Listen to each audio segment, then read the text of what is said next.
All right. Welcome to CS. What is this? 3510.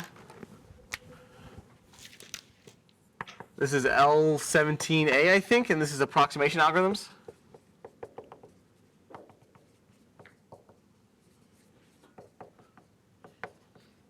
Okay. What is an approximation algorithm, and why do we care? Well, I mean, it's exactly what it sounds like. We seek not necessarily an optimal solution, but one that is close enough. And up to varying degrees of close enough is the entire theory that we're going to measure. NP-complete problems are all in a suicide pact with each other in the sense that if you solve one efficiently, you solve them all up to a polynomial. And if one of them cannot be solved efficiently, provably so, then none of them can be solved efficiently, right? So they're all kind of the same up to this polynomial amount. But suppose you wanted to try your best anyway. You don't want to necessarily just call it and just give up. You want to actually try the best you can.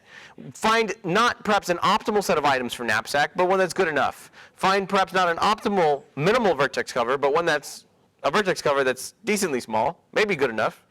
Maybe, a satisfying assignment that maybe it doesn't satisfy all the clauses. Maybe it just satisfies all but one. Maybe it satisfies at least half of them, and so on, right? You want to at least try to solve these problems. And it turns out the theory of approximation algorithms is incredibly rich because although up to the theory of NP-completeness, they are all as hard as each other, in the theory of approximation algorithms, NP-complete problems are incredibly diverse and incredibly different. They have very different approximation techniques for very different algorithms. And in fact, approximation algorithms for NP-complete problems is as diverse as just algorithms for normal problems, in the sense that you still exploit like a substructure of the problem, and you still take advantage of reusing information.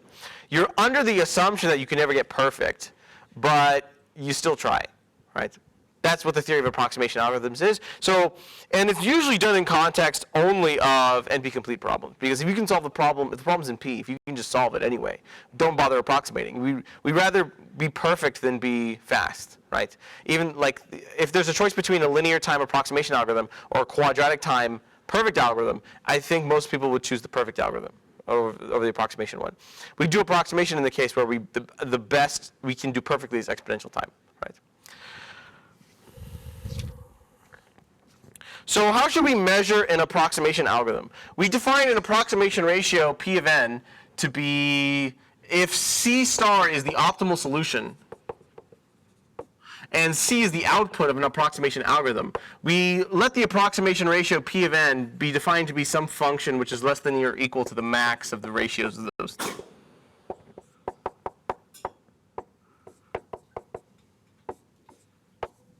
And we say that an algorithm A is a row of n approximation algorithm.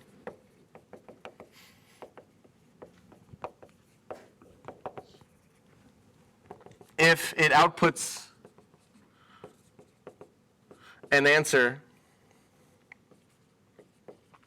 a C, within row of n of the optimal.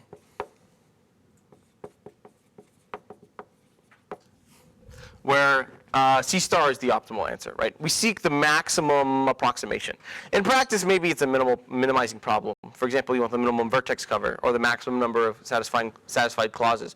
Doesn't really matter. We just call that the approximation ratio, right? So, and a lot of times, it turns out you can do pretty good naively. I'll talk more about definitions of approximation algorithms later, but let's just get right into approximating algorithms, right? Suppose I wanted an approximation algorithm for a classic NP-complete problem, a vertex cover.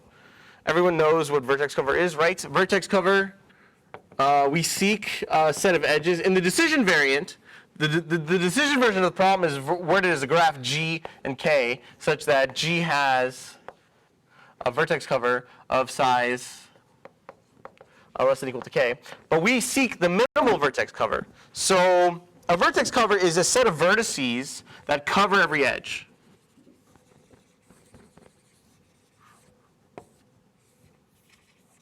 So every edge is adjacent to a set of vertices, right? So give me a vertex cover of every graph. Just give me, not that minimal vertex cover, give me a vertex cover. Every graph has a vertex cover. Yeah, choose them. That covers every edge. Okay, fine. Is that the smallest vertex cover? It depends on the graph. Probably not. For this specific graph, just give me a vertex cover. Yep.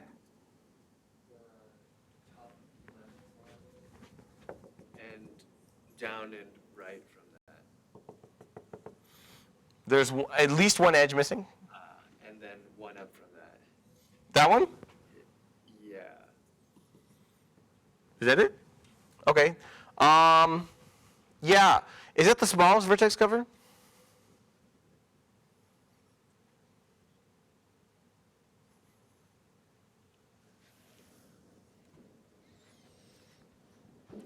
I guess the question is that the smallest vertex cover is equivalent to the question, is every two-sized subset not a vertex cover?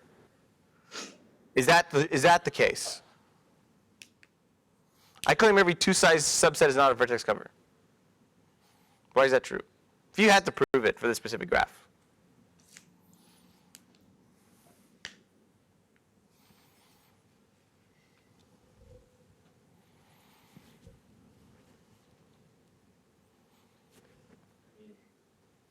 I think I've tested every two-size subset in my head, and none of them work. Yeah, sure, we could brute force it. I guess what I would think of, though, is there's two triangles here, right?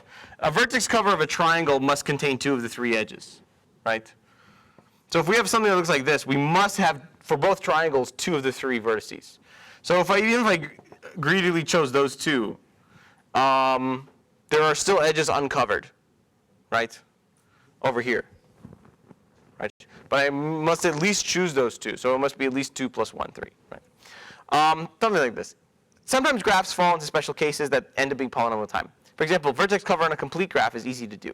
What is a vertex cover on a complete graph? And again, a complete graph looks like this.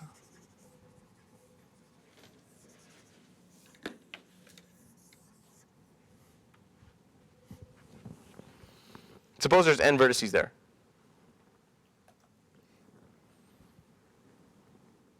Yeah. Well, I guess you can choose every other vertex. Sure, let's try that. Let's choose that one, and then what's the next one? Well, going around the top, then it would be the one. Yeah, that one. Okay, and then what? Well, I guess you could choose any of the two bottom ones. Pick that one? Yeah. Okay. That edge is not covered? You have to pick all n vertices. Almost. N minus 1, yeah. If the graph is complete, you can, the smallest vertex covers n minus 1. Every edge is connected to every edge, so you must choose almost every vertex to get a vertex cover, n minus 1. If I were to ask you for an approximation algorithm for a vertex cover, we're kind of mentally doing it already. We're like, oh, we forgot that edge. Just choose that vertex. What would be an algorithm? Describe to me an approximation algorithm for vertex cover.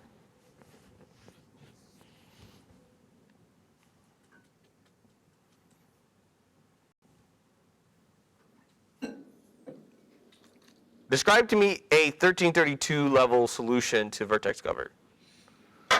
Suppose they didn't know, a 1332 student didn't know about NP completeness and that these are all hard problems. They naively tried to solve the problem anyway. What would they try? Start from every vertex and then just try going downwards. Downwards? Would it be more? Choosing less and less vertices and seeing if it still maintains a vertex cover. One more time. Say it one more time. So you start with choosing every vertex for the vertex cover, and then you try n minus 1 vertices for a vertex cover. N minus 2. So you just choose you start with n vertices, you remove one, check if it's still a vertex cover.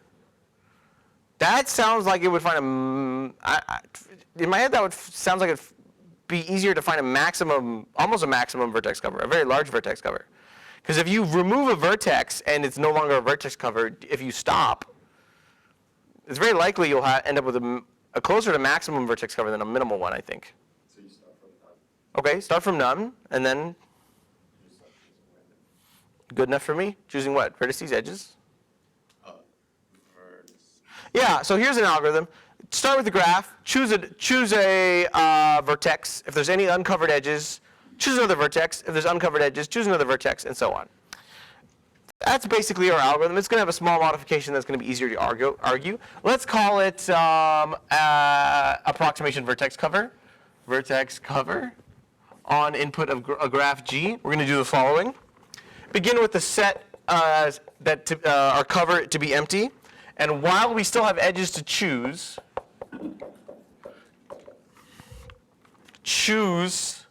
some E equals U comma V in E. And I'll put a hashtag here and say that's going to be called something later called A. We're going to C plus equals U, C plus equals V. We're going to choose an edge, add its endpoints to our cover, and then remove that edge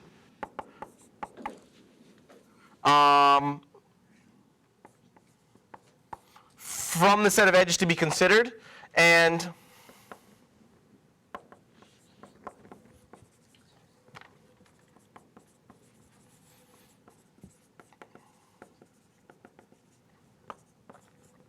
now, why are we doing edges here? It'll be clear in a second. But basically, what happens is, choose an edge, it's covered.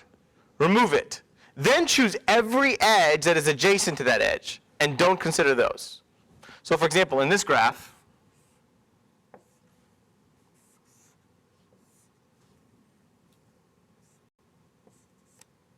let's say I chose this edge first, okay? If I choose that edge, these two vertices are covered.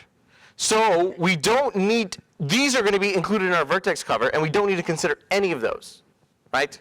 So what's going to be left is going to be what? Just these two bottom edges, right? So then you just choose one of those edges again and then and repeat, right? This, first off, does this find a vertex cover? Why? Because you're getting rid of every edge. Oh, you only stop, all the edges are gone, so you've chosen every edge. And we only get rid of an edge when it's been covered. If it's adjacent to an element in C, then we don't consider it anymore. So the only things that are not considered are the ones that are covered by C. So C is a vertex cover. So we are convinced that this algorithm does output a vertex cover. Fine. Is it efficient? What's the runtime? I'm being lazy about implementing it, but that's okay. If I were to get a little more detailed, what would the runtime be? Yeah, E, maybe some math on the removing something. It's fine. E squared, who cares? It's efficient. It's polynomial time. So now we don't really care about any of that. This is a polynomial time algorithm for vertex cover, but it's not optimal necessarily. I will prove AVC is not half bad. In a literal sense, the approximation ratio of AVC is 2.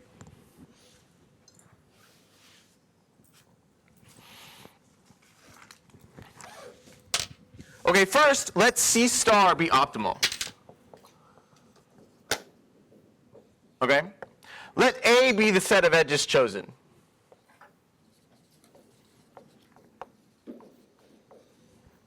Specifically at that step. You choose edges over and over. Let that set of edges be A. Okay? Why did I write the approximation algorithm for vertex cover like this instead of like choosing vertices and doing basically the same thing? Why am I choosing edges? Literally so I can make this argument and no other reason. This is at least less optimal than the other way, but it's easier to argue about this one. So it demonstrates how to compute an approximation ratio. Okay? A is a set of edges, right? What do we know about every set of edges?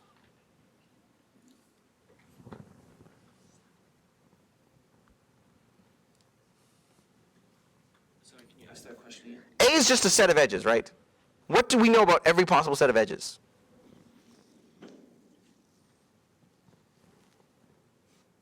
That it contains all the vertices in the graph. That's not true for every set of edges. It is true for some sets of edges. This specific set of edges has some properties. But primarily is the fact that it is just a set of edges. It's a set of edges. So every vertex cover covers every vertex covers all the edges. And therefore it also covers all subsets of edges. So A is covered by every vertex cover.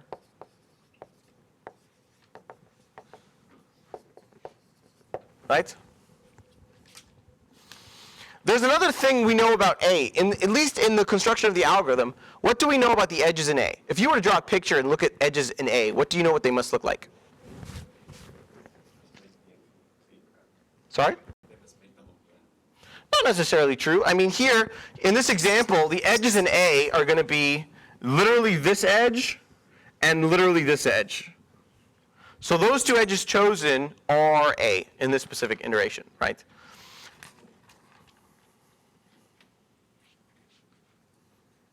What do the edges in A look like? Should be disconnected. Yeah, they're all kind of hanging out. Why? You choose an edge, you unplug everything adjacent to it. Then you choose another edge and you unplug everything adjacent to it. So A looks like a bunch of disconnected edges, right? So A is a bunch of disconnected edges.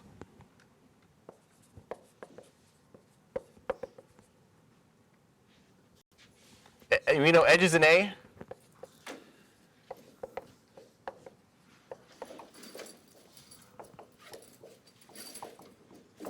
Okay, suppose I gave you a graph that was a bunch of disconnected edges, right? Oh, that's already wrong. Let's see.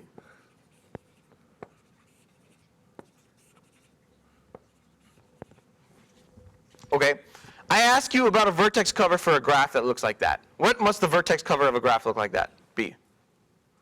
Has to pick one from every edge. Yeah, and in fact, the smallest vertex cover, you can argue about its size. There's still a vertex cover of choosing every vertex here, okay? But you can say something about the smallest possible vertex cover of a graph that looks like this. What is the smallest vertex cover of a graph that looks like this? Yeah, which is the number of edges. So we know something, in fact, every vertex cover must exceed the number of edges in A, including the smallest vertex cover. The size of the optimal vertex cover is less than or equal to the number of edges in A. Nope, wrong way, wrong way. Thank you. Here we go. Let's think about that for a second. A is a set of edges chosen in process of the algorithm. We know that it is smaller than whatever the optimal vertex cover is, right? Every vertex cover must exceed the number of edges in A. So A is less than the minimum of all the vertex covers, and C is known to be optimal.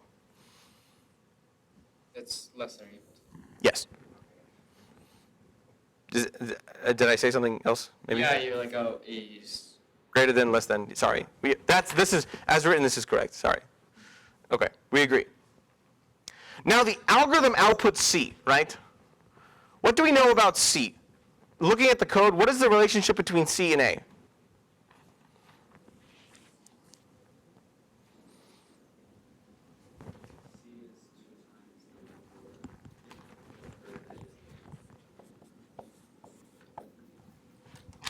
Why? Every time we add an edge to A, we add two vertices to C. C plus equals U, C plus equals V, every time we add E to A, right?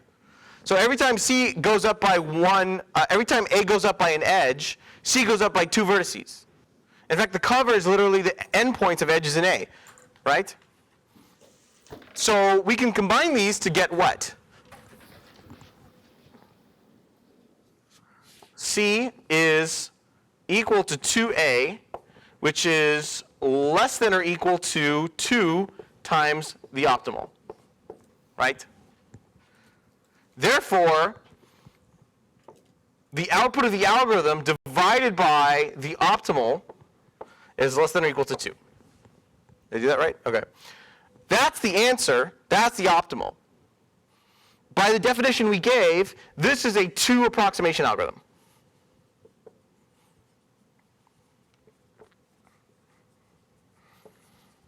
Whatever the vertex cover is, it doesn't matter. This algorithm will not give you one that's bigger than twice as bad.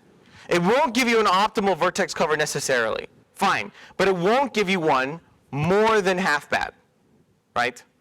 Why do we care about that? Now, that sounds pretty bad. I mean, like, an answer that's twice as large sounds like it's a bad approximation. But consider the fact that 2 is a constant. So it depends who you ask, right? If you're within a constant approximation ratio, I would consider that to be not so bad. So this is an argument you can use to say, like, this algorithm is not that bad, right? Any questions on the vertex cover approximation ratio? Do we agree with it? Any qualms, any disagreements?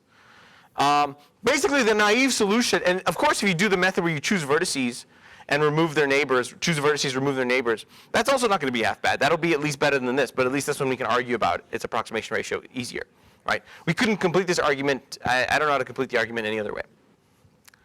Questions? Yeah. The question? No? Okay.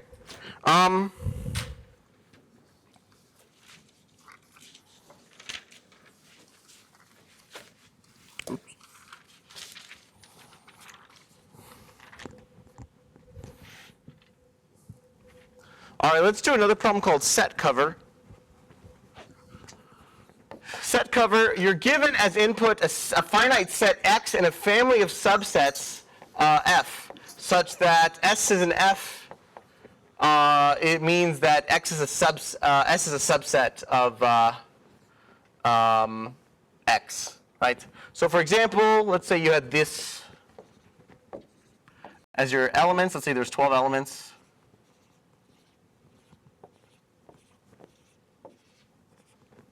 And let's say your set cover was something like this. Something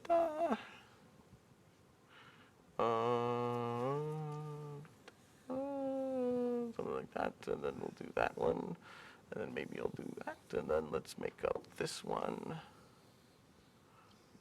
Something like that, and then let's do that one, and then let's do that one. Okay, for fun.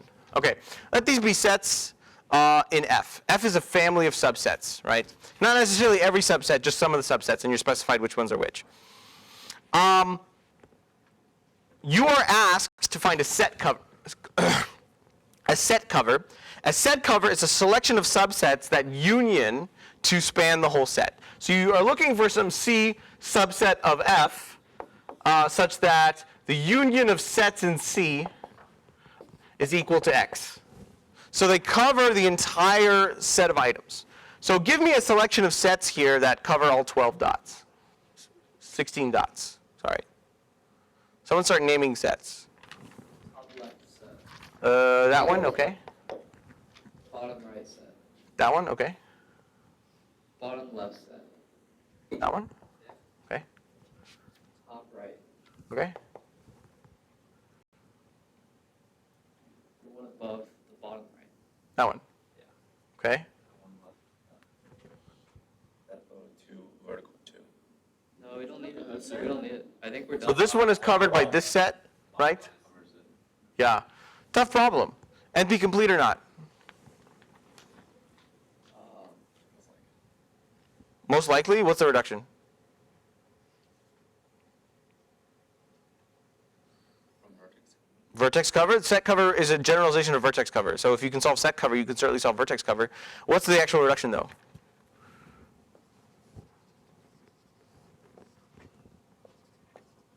Oh, turn every subset into a component. Like a connected component. Yep. There you go. Make every set of size 2. So, okay. NP complete. Why is it's NP hard? Why is it in NP? Given a set, you seek the minimal set cover. So given a selection of sets, you can determine if they one span X and also are less than some threshold K, right? Set cover is NP complete, is a generalization of vertex cover. Let's determine an approximation algorithm for set cover. So I ask for an approximation algorithm for set cover. What is one strategy we could pursue to find such an approximation? And we seek the smallest vertex set cover, excuse me. What is an approximation algorithm we could proceed with? Just in human words, you know. We can do a greedy algorithm where we pick like the most uncovered element, pick the set with the most uncovered element each iteration until you cover all of them. That's a great idea. And that's exactly what I have. Let U be some intermediary set, which we will declare as X, and let the current selection of sets be the empty set. And then while we still have elements to cover, choose S in F to maximize U intersect S. So choose the S that covers as much uncovered things currently. Okay? And then C plus equals this set S, we add it to our list C, and then we update U to remove the ones that are currently covered. Okay? Is this an efficient algorithm?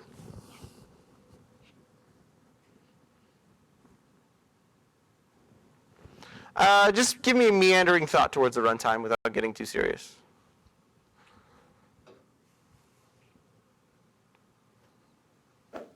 Maybe X times F. Yeah? Because for every The actual runtime, through a little more careful analysis, you can get is X, F, X plus F. Either way, that's polynomial on the size of the input. I don't really care. So there's some union fine stuff you can throw in there, data structure wise, whatever, fine. I mean, obviously, there's no brute force search going on there, right? So it's not a bad algorithm.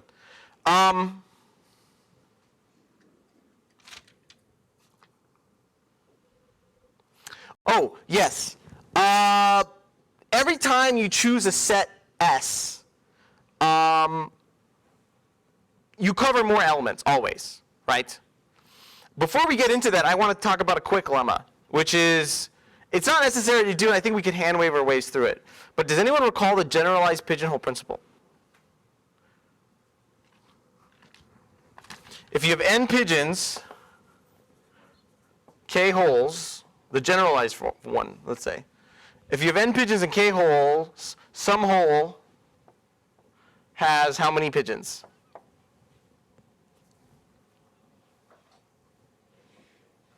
N over K. Yeah. Right, you take the ceiling of that, but it's fine. Why is that true? Assume to the contrary, it's false. Then n is equal to the sum of the holes, which is equal to the sum of I equals 1 to k of hole I, right? But if each hole has less than n over k, then this is the sum of less than the k, I equals 1 to k of n over k, which is just k times n over k, which is equal to n. So from there, we can conclude, because of this part, n is less than n, contradiction. Right? So if if every hole has strictly less than n over k, then they combined cannot sum to n, right? Contradiction. So some hole has to exceed this, right? When you choose a new set, it covers some number of elements, right? The difference between this problem and the pigeonhole principle is basically the fact that a pigeon cannot go into more than one holes. But a set cover can cover multiple holes, right? I just want to keep this in mind as we go through the next analysis. We need to compute, I won't tell you what the approximation ratio is yet, but we need to compute the approximation ratio. We need to compute the difference in size of the outputted number of sets chosen by this algorithm versus the optimal, right? So the way we can do so is actually considering the time of the algorithm, right? In some sense, let ni be the size of u after I rounds, right? So we know that every time we run a round, the size of u gets smaller and smaller, right? So we know that n1 is less than n0, which is less than n2, which is less than n3, right? And eventually we stop. Every time we run around, aka this for loop of while u is not empty, every time we run that for loop, we choose a set, right? So in fact, we want to consider the size of the output of the algorithm. C star is optimal. C is t. We want to find the size of the output and compare that with the optimal. But the size of the output here is going to be the number of rounds this run. So we just want to see what t is, right? If we can determine the number of rounds, we can determine the number of sets chosen. Do we agree with that? Okay? So if we have n over t, we previously had n over t minus 1, right? So we took n t minus 1 and we removed some number of sets, right? So we had n over t minus 1 objects left to cover. We chose a set, and that covered some of them. So this is going to be, n over t is going to be less than the previous round minus something, right? But what is that something going to be? It's going to be basically following from the pigeonhole principle. It's going to be the number of items that were left over k, where k is the optimal. Right? The pigeonhole principle here is used in sort of a worst case where the sets are all disjoint. But that's not necessarily true here. But it is still true that the maximum set that you choose must cover at least this many elements. If none of the sets cover this many elements, you get the same contradiction. So the largest set that covers some number of elements must still exceed this. Okay?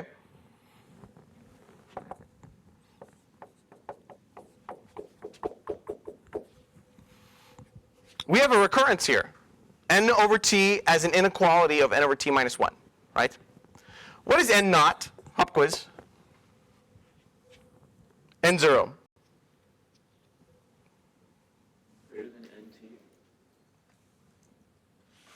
Correct. But at the initial round, what should the size of n naught be? Yeah? N naught is the size of u after 0 rounds. Yes. N1 is going to be what? By a recurrence, it's going to be less than or equal to n naught 1 minus k. 1 over 1 minus k, right? But what is that? That's just that. So that's just x 1 minus 1 over k, right? So what about n2? n2 is going to be less than or equal to x times what?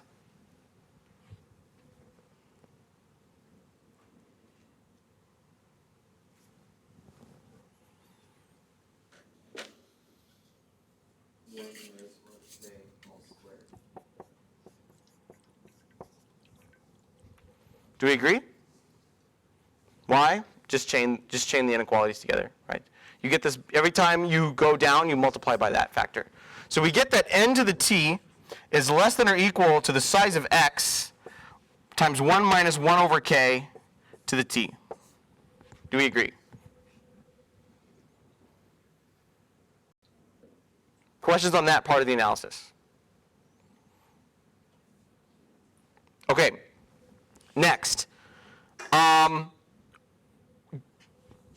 This is a rabbit out of the hat trick. 1 minus x is less than or equal to e to the minus x. Okay? What's the proof? Desmos, you go like that, and then you go like that. Okay? I didn't get that quite right, but that's, let's see. Something like that, okay?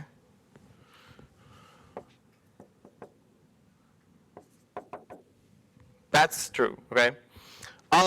So we substitute, and we know that then n to the t, nt, excuse me, is less than or equal to the cardinality of x, 1 minus, we can overestimate, excuse me, 1 minus 1 over k by e to the minus 1 over k to the t, right? But that is simply then n to the t is less than or equal to the cardinality of x times e to the minus kt. Excuse me, t over k, right? T over k is actually quite important. What is t and what is k, again? What do those variables mean? T is how many sets our approximation has. Correct? K is how many the optimal has. Exactly. So t over k is in fact the approximation ratio we searched for, right? We seek when the number of rounds terminates. So u is equal to the empty set when n to the t is less than 1. Do we agree? So for what solve for t when x e to the minus tk is less than 1.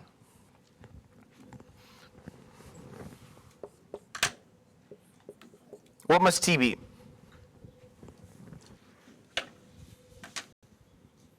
Less than? Log x. Yeah. Specifically, I have that t over k is a less than ln of x, cardinality of the size of the set x, right? So what does that tell you about our approximation ratio?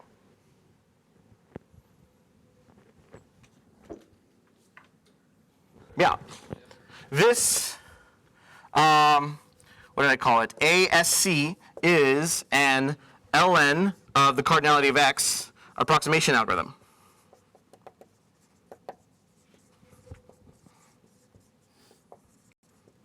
Done. Can you do better? Do you guys think you can get, so first off, the other one we were not so happy because it was a 2 approximation factor, but I'm telling you now you should be happy because at least that's a constant. This is a very small number, in fact practically pretty small for all reasonable inputs, but it's still monotonically increasing as a function of this cardinality of x, right? So it's definitely not constant in any measure. So you can never say it's half bad, because in fact the larger it gets, the worse it approximates, in some sense, right? Do you guys think you can do better for set approximation? For set cover, can you approximate set cover better? I just want to hear conjecture and heuristics.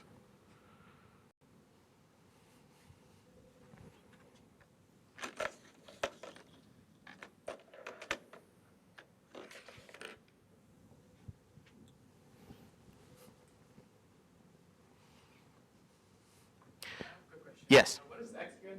X is the size of the elements to be covered. Here there's 16 dots that the set's covered to loop it, right? So it grows, it loses approximation as a function of x, but not necessarily a function of f or anything. It's kind of interesting in that way. I'm pretty sure this is optimal, right? And another two things to mention. One, the algorithm is kind of naive. It doesn't appear to do anything super advanced, right? Perhaps there is a better approximation algorithm that uses more and worse techniques. Fine. Second thing is the analysis here. Could we have repeated this analysis to get something that was not ln? I mean, the ln is maybe too big of an upper. It's like when you overestimate the runtime. Could we have done a better estimate of the approximation ratio? Perhaps, but I also think this is tight. I don't think you can do a better estimate here than this ln trick. Right. Questions on this problem? Okay, I'll give you one more approximation algorithm.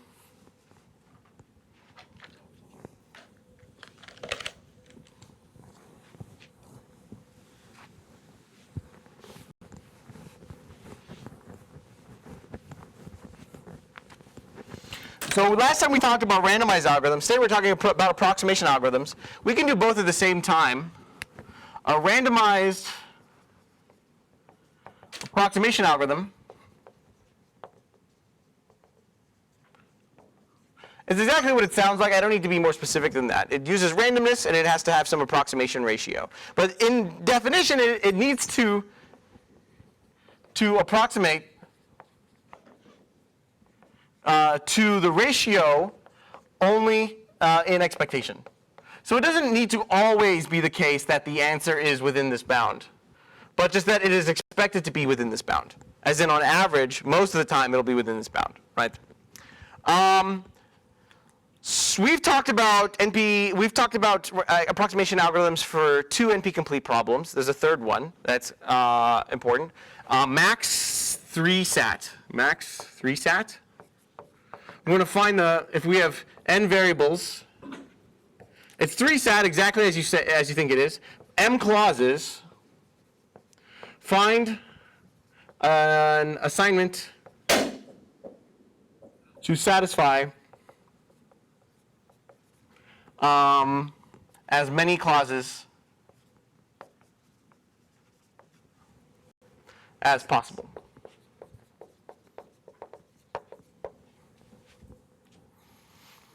Pop quiz, what is C star? What is the optimal for this?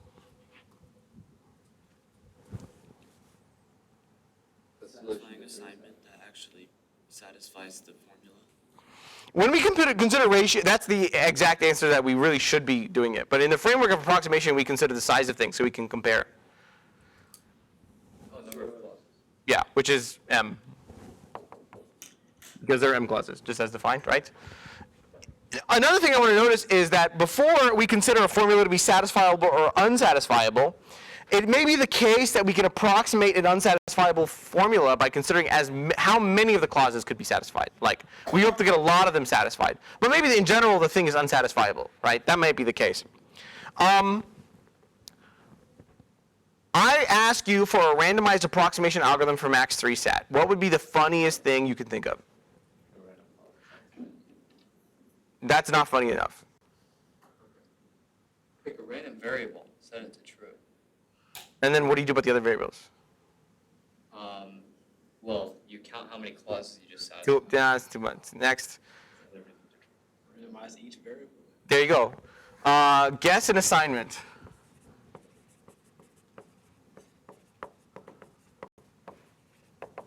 Okay. Let's just see what is the likelihood that works. Okay. So we seek the number of clauses that are satisfied. Let yi be an indicator variable, indicator that clause ci is satisfied. Okay? What is the expected number of clauses that a random assignment satisfies? So we seek the expected number of satisfied clauses, right?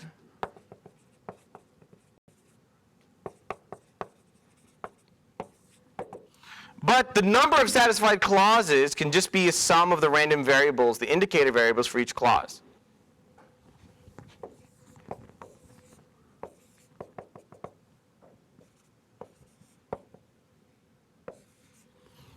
Okay, Pavlovianly, you should have taken probability theory by now, I hope. If you see something like that, what should you apply?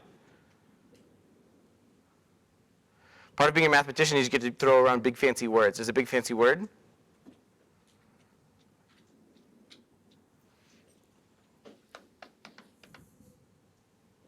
Yeah. Linearity of expectation, right? You remember the sum of expectations is an expectation of the sum? What is that?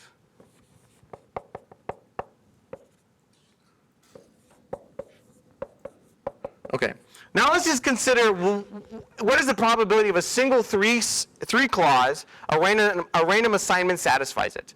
So let's suppose the assignments are drawn uniformly random. Give me any clause in three variables: x, y, z, 0, 0, 0, 0.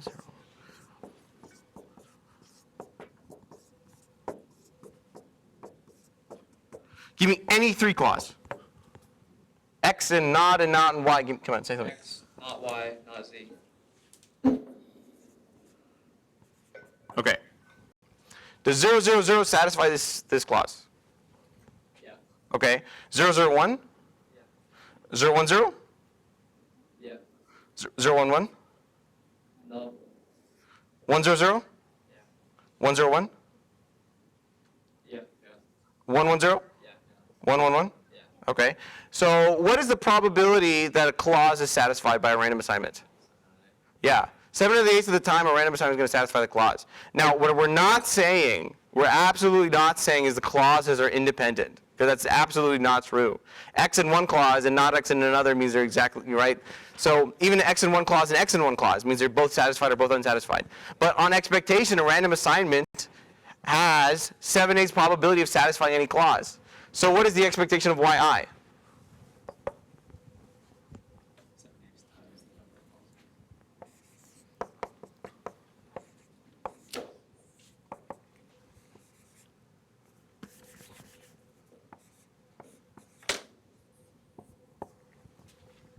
So what is the expected number of clauses? No, what is the number of, this is, a random assignment will satisfy 7/8 of the clauses. So the approximation ratio is what? We take, this is the output of the algorithm, a randomized approximation algorithm. We divide by the optimal, which is m. So it's going to give us 7/8. In fact, this is an 8/7. We take the max, but I don't like that, so we're going to do 7/8. Right. We'd rather say, it's just easier for us to say that a randomized algorithm for SAT here will solve 7/8 of the clauses. So that's pretty good. I mean, so SAT is pretty hard. We know SAT, deep theory about SAT, okay? Exponential time to solve it in general. Not only exponential time, if any algorithm solves SAT in 2 to the Cn time, then we know that C must exceed 1. We have very strong conjectures. If you could put that as like 0.99, you would like win $1 million, okay? There's a lot of deep theory on the hardness of SAT. Yet a randomized algorithm that does nothing but guess an assignment satisfies it with 7/8, satisfies 7/8 of the clauses, right? That's actually, that sounds not that bad, but it's also kind of not that good. If you're willing to tolerate 12.5% error in the answer you want, then fine. That's kind of maybe too much. But at least it runs good. And let's suppose you have a randomized assignment that doesn't satisfy 7/8 of the clauses. It's expected to satisfy 7/8 of the clauses, but let's suppose it doesn't. What could you do? Yeah, try a different randomized assignment. Half the time you'll be above the expectation, half the time you'll be below. That's why it's called the expectation. You should expect it to happen. So if you happen to be below expectation, that's fine. Maybe next time you'll be above expectation, right? You roll a die 6 times, you're not guaranteed to get a 6, but you're expected to get a 6. Same thing. Just do it 3 more times, maybe you'll find one of them, right? Can you beat this? Yeah, question? If we reduced SAT instead of to 3-SAT, could we reduce it to like a, like a 4-SAT or like 5-SAT? And then 4-SAT is satisfiable up to, can be approximated up to 15/16. That's correct. But specifically 3, notice that in the NP complete reductions, do you remember, and you shouldn't because we didn't actually discuss it, what the polynomial cost was from the reduction from 4-SAT to 3-SAT? Because it was not linear. It was something bigger. We reduced a 4-SAT clause to 2 3-SAT clauses. Right. So it's a little more than just, the approximation ratios and stuff don't translate under polynomial time reduction, because then you could say there's a polynomial approximation ratio, something like this. So let's forget the 4-SAT thing for a second, even though that's exactly what you should be thinking about. Can you do better for specifically 3-SAT?